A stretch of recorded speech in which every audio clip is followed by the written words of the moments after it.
কয়েক ঘন্টা পরেই নকআউট পর্বের ম্যাচ খেলতে নামবে ব্রাজিল। প্রতিপক্ষ এশিয়ার ব্রাজিল নামে পরিচিত জাপান। এই ম্যাচের আগে এক অনুষ্ঠানে কাঁদলেন ব্রাজিলের সুপারস্টার ভিনিসিউস জুনিয়র। সেখানেই তুলে ধরলেন নিজের জীবনের না বলা কিছু গল্প। টেলিভিশন অনুষ্ঠানে দাদির নীলজার বার্তা শুনে চোখের পানি ধরে রাখতে পারেননি ব্রাজিলের তারকা ফুটবলার ভিনিসিউস জুনিয়র।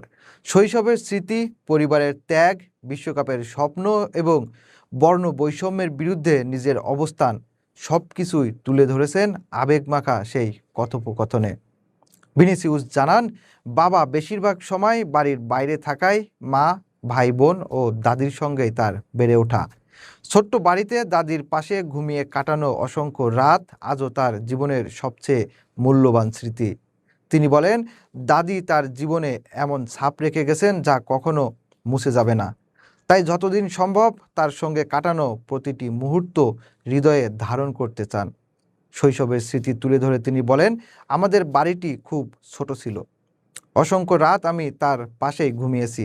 সত্যি বলতে আমি ভাষা হারিয়ে ফেলেছি। তিনি আমার জীবনে এমন এক ছাপ রেখে গেছেন যা কখনোই মুছে যাবে না। মৃত্যুর অনিবার্য বাস্তবতার কথাও উল্লেখ করেন তিনি। ভিনিসিউস বলেন, আমি জানি একদিন মানুষ চলে যায়, তাই আমি তার সঙ্গে কাটানো প্রতিটা মুহূর্ত যতটা সম্ভব হৃদয়ে ধারণ করে রাখতে চাই।